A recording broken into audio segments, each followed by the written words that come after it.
for. Dan pastor yang berdoa untuk ini kemudian memberikan saya orang-orang lain yang perlu didoakan. A non-Christian who had an eye that was shut for years couldn't open it because I guess the nerves. Ya, ada seorang non-Kristen dengan satu mata atau dengan satu matanya tidak bisa dibuka mungkin karena sarafnya. It instantly opened when she prayed for the Dan person. mendadak bisa terbuka ketika dia didoakan. And she gave me a number of other testimonies. Dan dia memberikan saya juga beberapa kesaksian yang lain. And I said, "Oh, do you have the gift of healing?" Dan saya bertanya, apakah kamu mempunyai karunia menyembuhkan? She looked horrified. Dan dia takut, dia melihat saya dengan rasa takut. She said, "Oh no, I don't have the gift of healing. Maka kata, tidak, saya tidak mempunyai karunia menyembuhkan. This only happened maybe 6 or 7 times." Ini hanya terjadi mungkin 6-7 kali. Well, I guess people have different understandings of how to articulate how it works. Ya, jadi orang-orang mempunyai cara yang berbeda untuk menjelaskan apa yang terjadi. But God does do miracles. Tetapi Allah sesungguhnya melakukan mukjizat. I talked especially with a minister from Shanghai. Saya berbicara dengan seorang pastor dari Shanghai. And she was telling me about a friend who had been born with 2 uteruses. Ya, dia berbicara tentang seorang temannya yang lahir dengan 2 uterus. And only one of them worked. Dan hanya salah satunya yang berfungsi. But the one that should have worked couldn't work. She couldn't get pregnant. Tetapi yang seharusnya berfungsi itu ternyata tidak berfungsi, dia tidak dapat hamil. But somehow, after they prayed, she got pregnant in the uterus that wasn't connected. Tetapi entah bagaimana setelah didoakan dia hamil tetapi di dalam uterus yang sebenarnya tidak tersambungkan. And because it wasn't connected, the baby had to be removed surgically. Ya, karena uterus itu tidak tersambungkan, maka bayi itu harus kemudian dikeluarkan melalui operasi. But the baby was healthy. Tetapi bayi itu sehat. And it was a great answer to prayer. Dan itu sebenarnya adalah jawaban atas doa. Well, there was some details I couldn't quite figure out. Ada beberapa detail yang sebenarnya saya tidak bisa mengerti. I asked her about them. Saya bertanya itu kepadanya. She said, "I don't know, let me check." Dan dia mengatakan saya tidak tahu, coba saya cek. She pulled out her cell phone and called her friend Ya, dia menelpon temannya and gave me the rest of the details. dan kemudian memberikan detail yang lain. Oops. And actually, in the 1930s in China, there was a major healing minister there, a healing evangelist. Ya, di tahun 1930-an di China ada seorang penginjil yang kesembuhan, penginjil yang menyembuhkan gitu. He ministered outside of China too. I think. Dia melayani juga di luar China, saya rasa. Did he visit Indonesia? Ya, dia juga datang ke Indonesia, John Sung ya. Yeah, John Sung. He actually had a PhD. Dia sebenarnya mendapatkan PhD. And he went to study at a seminary in the United States. Dan dia kuliah di seminari di Amerika. But there he had a radical encounter with God. I think he had a vision. Ya, di sana dia mendapatkan pertemuan secara radikal dengan Allah. Kelihatannya dia dapat penglihatan. The seminary president responded by having him put in a psychiatric hospital. Ya, dan respon daripada presiden seminari itu adalah dia dimasukkan ke rumah sakit jiwa. Okay, well the West isn't quite as bad today as it used to be. Ya, tapi sekarang dunia barat tidak seburuk itu. But in the hospital he just read the Bible over and over. Tapi di rumah sakit itu dia terus membaca Alkitab. He went back to China. Dia kembali ke China. Preaching the gospel and praying for the sick. Ya, dan memproklamirkan Injil dan berdoa bagi orang-orang sakit. Massive numbers of people were healed. Begitu banyak orang disembuhkan. Some Western critics commissioned a study. Dan beberapa orang kritikus barat kemudian memulai penyelidikan terhadap dia. And they couldn't deny that people were getting healed. Dan mereka tidak dapat menyangkali bahwa orang-orang disembuhkan. The things that were being healed included blindness and leprosy. Dan orang disembuhkan termasuk kebutaan dan kusta. Paralysis, deafness, and tuberculosis. Kelumpuhan, tuli dan juga TBC. Today, his journal that he kept is now being circulated. Dan sekarang jurnal yang dia miliki itu sudah disirkulasikan, diedarkan. He recounts these events often. He frequently recounts these events. Dia sering menyebut ulang peristiwa-peristiwa ini, just keeping them for himself in his journal that wasn't meant for necessarily everybody else to see. dia sebenarnya hanya menuliskannya untuk ya jurnal bagi dirinya sendiri, tidak untuk orang lain. He recognized that not everybody was healed. Dia menyadari bahwa tidak semua orang disembuhkan. He recognized that sometimes people seemed to be healed and then they got sick again. Dia menyadari bahwa kadang-kadang orang sepertinya disembuhkan tetapi kemudian sakit lagi. That whatever caused the sickness to begin with may have still been there. Ya mungkin apa yang permulaannya menyebabkan rasa apa penyakit itu tetap ada. He himself died of a very slow and agonizing illness. Dia sendiri akhirnya meninggal oleh penyakit yang lamban tetapi juga yang sangat menyakitkan. But thousands claimed solid healings through his Tetapi ministry. ribuan kemudian mengklaim mendapatkan penyembuhan yang solid dari pelayanannya. Instant public disappearance of goiters during prayer. What is goiters? A goiter is, if you don't get enough iodine, you can get a Gondok ya, lump on gondok ya. Jadi suatu kesembuhan langsung dengan hilangnya gondok pada waktu didoakan. You find this reported in John Sung's Dan kita juga diary. dapat menemukannya di laporan John Sung. There are many examples of this from the Philippines, Dan banyak contoh seperti ini dari Filipina hari ini. including some people I know who witnessed them disappearing. Ya, termasuk beberapa orang yang saya kenal benar-benar menyaksikan bahwa gondok-gondok itu hilang. I never witnessed one disappearing, but I've never seen a goiter. Yes, saya tidak pernah melihat ada gondok yang hilang, tapi saya tidak pernah melihat gondok. They don't have them very often in the U.S. Itu tidak banyak terjadi di Amerika. Other eyewitnesses whom I know report seeing lumps instantly disappear during Ya, prayer. dan laporan-laporan lain adalah kalau ada sesuatu yang tumbuh begitu ya tahu-tahu kemudian menghilang pada waktu didoakan In the Philippines, in the U.S., and elsewhere. ya di Amerika, di Filipina ataupun tempat lain.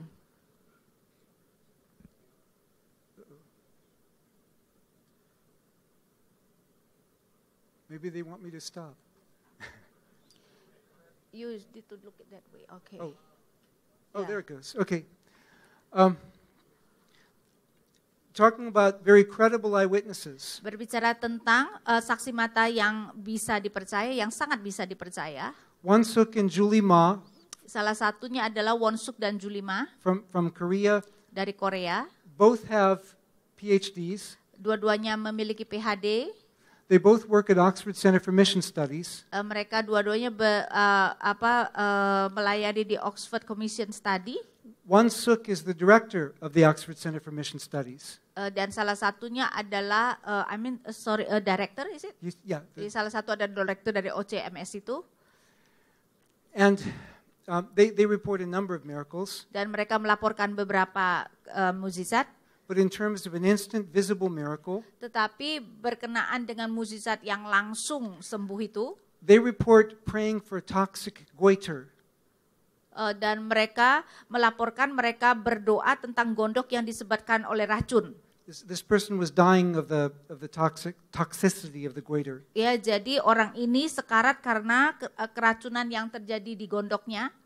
In front of many witnesses, Dan di depan banyak saksi mata, the goiter instantly disappeared. ya gondok itu mendadak hilang.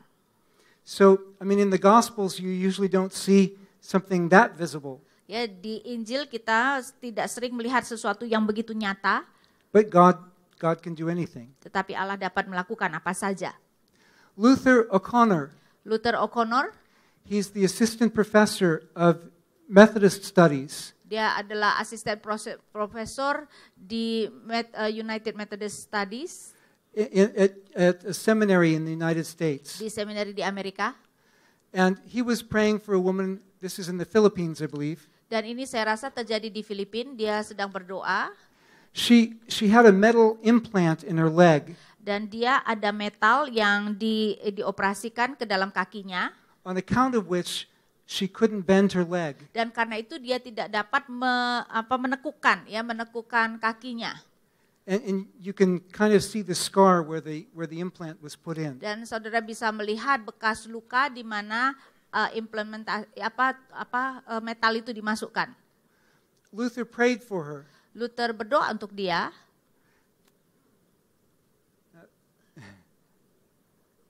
I may need help. Oh, there it goes. All right. Luther prayed for her. Jadi Luther berdoa bagi dia. She felt something warm in Dan her dia leg. merasakan sesuatu yang hangat di kakinya. And she was so excited Dan dia begitu senangnya that she tried to bend it, and she realized she could, and she squatted down. dan dia mencoba menekuknya dan dia melihat bahwa dia bisa, dia kemudian menjongkok. She was healed. Ya, dia sembuh. No, am I out of time? 5 more? Okay. Oh, sorry. This one is an account from Chile. Dan ini adalah peristiwa di Chili. Now, the largest denomination in Chile, of course, is Catholic. Tentu saja denominasi paling besar di Chili adalah Katolik. And the second largest is what's called the Pentecostal Methodist Church. Yang kedua yang terbesar adalah yang disebut sebagai Pentecostal Methodist, Gereja Pentecostal Methodist. And of course, both of those denominations believe in healing. Dan tentu saja kedua denominasi itu percaya pada mukjizat, pada penyembuhan. But because of the circles I was in, the reports that I got from there were from Baptists. Tetapi karena memang lingkaran saya, ya akhirnya laporan yang saya dapat adalah dari kalangan Baptis. Well, healing is a major factor in evangelical growth and Pentecostal growth in Latin America. Penyembuhan adalah salah satu faktor utama di dalam pertumbuhan orang-orang Injili di Amerika Latin. And I knew some Baptist missionaries who worked in Chile. Dan saya tahu beberapa misioneri Baptis yang melayani di Chili. And they gave me this account of somebody they worked closely with named Ruth Dan Nunez. mereka memberikan saya catatan tentang seseorang yang mereka bekerja sama. She was completely deaf in one ear. She was Ruth born that way. Nunez tadinya salah satu telinganya itu secara total tuli, She had only slight hearing in the other. sedangkan yang satunya lagi hanya bisa mendengar sedikit. She also had difficulty walking because one leg was much shorter Dan than dia the juga other. sangat sulit berjalan karena salah satu kakinya lebih pendek. Not just a little bit, but much Bukan shorter. sedikit saja tetapi cukup banyak. Well, when she was a student at Santiago's Baptist Theological Institute, Ketika dia menjadi mahasiswi di Santiago Baptist Theological Institute, she was feeling God calling her to work for Him. ya dia merasakan panggilan Tuhan untuk melayani Tuhan. And she was resisting, but she finally gave in. Ya, dia tadinya menolak tetapi akhirnya dia menyerah. The next morning she was praying in the woods Dan esok paginya dia berdoa di hutan when suddenly she heard a rabbit. dan Suddenly she heard a rabbit dan mendadak dia mendengar kelinci and she heard the buzzing of bees, dan dia mendengar suara kumbang atau lebah. things that she'd never heard before. Ya, hal-hal yang tidak pernah dia dengarkan sebelumnya. And she realized she was healed. Dan dia sadar kemudian dia sudah disembuhkan. Well, a couple years later, Beberapa tahun kemudian, a Baptist pastor prayed for her lifelong limp. seorang pastor Baptis berdoa untuk itu kakinya yang tadi pendek sebelah itu. Now, people can fake making your legs longer. It happens. People do that, and not just faking it, but sometimes they don't know what they're doing. But you move the leg around. You can make it look like it's getting shorter or longer. Ya, kadang-kadang orang bisa berpura-pura kakinya panjang sebelah. Ya, jadi kalau duduk seperti tadi digerak-gerakan itu bisa kelihatannya seakan-akan satu lebih panjang. But this could not have been faked. Tapi ini tidak mungkin palsu. She had a lifelong limp. Karena kepincangannya itu seumur hidupnya. After this pastor prayed for her within minutes, Dan setelah si pendeta berdoa dalam kurunan waktu beberapa menit saja, her short leg grew out. ya maka kakinya lebih pendek itu memanjang, No more limp. ya dan tidak lagi pincang. Bishop Laborde, Uskup Laborde, a Cuban Lutheran bishop, dia adalah seorang uskup di Kuba dan seorang uskup Lutheran. told me that it's very hard to find Latin American Christians who don't believe in miracles. Mengatakan bahwa sangat sulit untuk menemukan Kristen Amerika Latin yang tidak percaya pada mukjizat. Bishop Laborde, by the way, you've seen some of the other things about communists, and my comments about them were just because of the atheist component of communism. Ya, kalau saudara mendengarkan saya berbicara tentang komunis, itu adalah saya berbicara tentang bagian komunisme yang mereka adalah ateis. Bishop Laborde is a communist, but he's not an atheist. Ya, Uskup Laborde adalah komunis, tapi dia bukan ateis. He was healed of a liver tumor. Dia disembuhkan dari tumor hati. And also, there was somebody else in the room, and when I was interviewing him, and it was his secretary who was a psychologist. Dan waktu saya menginterview dia, ada orang lain di ruangan itu, yaitu sekretarisnya yang adalah seorang psikolog. And she used to work in a hospital. Dan dia tadinya bekerja di rumah sakit. And the doctors all liked her, and they were very sad to have to tell her she could never have children. Dan ketika dokter mendiagnosa dia, mereka dengan sedih mengatakan bahwa dia tidak mungkin bisa mempunyai anak. Because of the way her organs were on the inside. Ya, karena organnya di dalam tubuhnya entah bagaimana tidak bisa punya anak. They said it would be impossible. Dan mereka mengatakan tidak mungkin. She asked Bishop Laborde to pray for her. Dia meminta Uskup Laborde untuk berdoa bagi dia. Well, a few months later, she was feeling really sick. Dan beberapa bulan kemudian dia merasa benar-benar sakit. And so the doctors at the hospital said, well, let's check you out. Karena itu dokter di rumah sakit mengatakan, ayo coba kita periksa. To make a long story short, Ya, untuk mempersingkat ceritanya, 9 months after Bishop Laborde prayed for her, ya 9 bulan setelah Uskup Laborde berdoa bagi dia, she had a baby. dia mempunyai seorang anak. And it's kind of hard to see in the picture, but there's a picture of Milka, the woman, and beside her is her daughter. Ya, jadi itu ada gambar Yamilka dan di sebelahnya adalah anak perempuannya. And when I interviewed Yamilka, her daughter was there smiling. Dan ketika saya menginterview Yamilka, anak perempuannya ada di sana tersenyum. She always enjoys hearing the story of how she was born. Ya, dia selalu tertarik mendengarkan cerita bagaimana dia dilahirkan. So we will pick up on these things the next time. Ya, kita akan melanjutkannya di kemudian waktu. Kita berikan aplaus untuk Profesor Kina. Kita akan lanjutkan dengan 15 menit sesi tanya jawab.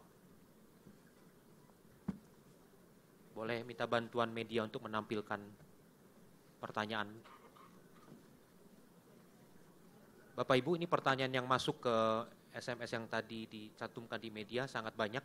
Jadi mohon maaf kalau pertanyaan Bapak Ibu tidak bisa seluruhnya dijawab langsung, tetapi kami memilih beberapa pertanyaan yang mungkin secara representatif bisa mewakili jenis pertanyaan yang ada ya, mulai dari yang praktikal sampai ke yang bersifat teologis atau filosofis. Baik, Professor, can you answer the first question?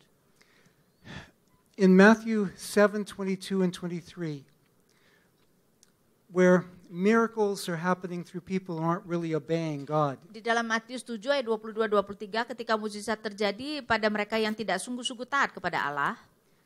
The context of this is in 7:15 through 7:21. Konteksnya adalah dari Matius 7 ayat 15 sampai 21. Beware of false prophets. Di mana hati-hatilah dengan nabi-nabi palsu. By their fruit you will know them. Ya, dengan buahnya kamu dapat melihat mereka, mengenal mereka. Not by their gifts, but by their fruit. Bukan melalui karunia mereka, tetapi melalui buah mereka. We need God's gifts. Kita memerlukan karunia dari Allah. But gifts are not something we can boast in. Dan karunia bukan merupakan sesuatu yang dapat kita sombongkan. They're gifts. They don't come from us. I'm sorry, the gift. They're gifts. They don't come from us. Ya, mereka adalah karunia, berarti bukan berasal dari kita. So we should praise God for them. Karena itu kita seharusnya memuji Tuhan untuk itu. But sometimes people let the gifts go to their head. Do you know what I mean? Ya. Tetapi kadang-kadang karena mereka mempunyai karunia, mereka menjadi sombong. My wife tells me about a man who prophesied very accurately back in her home country. Ya, istri saya menceritakan tentang orang yang bisa bernubuat dengan begitu tepatnya di negaranya. And he seemed to be a very good prophet. Dia kelihatannya seperti seorang nabi yang sangat baik. But after a while, he started getting the prophecies wrong. Tetapi setelah beberapa saat dia mulai memberikan nubuat-nubuat yang tidak tepat, yang salah. And eventually, he was caught in sin. Dan akhirnya dia tertangkap melakukan dosa. And as far as they could tell, he ended his life an unbeliever. Ya, sejauh yang mereka tahu, akhirnya dia menikah dengan dia mengakhiri hidupnya sebagai orang tidak percaya. It wasn't that God didn't gift him to begin with. Ya, bukannya Allah tidak memberikan karunia kepada dia pada awalnya. But what God looks at more than our gifts Tetapi apa yang Allah cari lebih daripada karunia kita is our character, adalah karakter kita, our fruit. ya, buah kita. And you can realize this in the Old Testament, for example. Ya, kita bisa melihat ini juga di dalam Perjanjian Lama misalnya. Samson was very strong. Ya, dosa itu begitu kuatnya. Hah? Samson. Oh, Simpson itu begitu kuatnya. And it was God's gift. Dan dia adalah karunia dari Allah. Well, his first Philistine wife, things didn't work out. She got killed very tragically. Ya, istri pertamanya orang Filistin itu ternyata tidak berhasil dan kita tahu bahwa istrinya itu terbunuh dengan sangat tragis. And it became a conflict with the Philistines. Dan itu menjadi sebab konflik dengan orang Filistin. And then Samson judged Israel for 20 years. Dan Simpson menjadi hakim di Israel selama 20 tahun. The book of Judges says that in one line. He judged Israel 20 years. Ya, kitab Hakim-Hakim menyebutnya dalam satu baris saja bahwa Simpson menjadi hakim selama 20 tahun. And then goes on to tell us more about Samson's sin. Kemudian kitab Hakim-Hakim mencatat jauh lebih banyak tentang dosa daripada Simpson. He never dealt with this problem in his past. Ya, dia tidak pernah menangani masalah yang ada di masa lampaunya. Now we do know that there are people who come from very dysfunctional backgrounds. Kita tahu bahwa ada orang-orang yang datang dari latar belakang atau keluarga yang sangat disfungsional. I mean, Joseph's brothers wanted to kill him. That's dysfunctional. Ya, saudara-saudara Yusuf mencoba membunuh dia, itu adalah sangat disfungsional. Joseph turned out well. Ya, tetapi Yusuf ternyata berhasil atau merupakan orang yang sangat baik. I come from a dysfunctional background, but I praise God for what he's done. Ya, saya juga datang dari latar belakang disfungsional, tetapi saya memuji Tuhan untuk apa yang telah ia kerjakan. But Samson never got over those problems in his heart. Tetapi Simpson tidak pernah menyelesaikan masalah dalam hatinya. So in chapter 16, just so people over here can see me better, in chapter 16 of Judges, Karena itu di dalam pasal 16 di kitab Hakim-Hakim, he's consorting with the Philistine in Gaza. ya, dia kemudian He's sleeping with a Philistine in dia Gaza. kemudian tidur dengan seorang perempuan Filistin, A Philistine prostitute, actually. ya, seorang wanita pelacur Filistin. And they say, let's trap Samson. Let's close the gates. Dan mereka mengatakan, ayo mari kita membuat perangkap buat Simpson. Samson just rips the gates off the hinges. Dan mereka menutup pintu gerbang kota, tetapi Simpson bisa mengangkat pintu gerbang itu. Runs off with him and drops him about 1.5 kilometers away. Ya, dan dia kemudian membawa beberapa kilometer dan kemudian menjatuhkannya di sana. He was sinning, Dia sedang berdosa, but he still had strength. tetapi dia tetap mempunyai kekuatan. Later in the chapter, he's sinning with Delilah. Ya, kemudian di bagian yang pasal yang sama, kemudian dia berdosa dengan Delila. Well, earlier, his Philistine wife had gotten him to tell her his secret. Ya, sebelumnya istri Filistinnya membuat dia menceritakan rahasianya. And then she betrayed him. Dan kemudian dia, maksudnya istrinya itu mengkhianati dia. Of course, she had to because they were going to kill her if she didn't. Ya, tentu saja istrinya harus mengkhianati dia karena nyawanya diancam. But Delilah starts asking for his secret. Dan sekarang Delila menanyakan juga rahasia Simpson. And he keeps lying to her. Simpson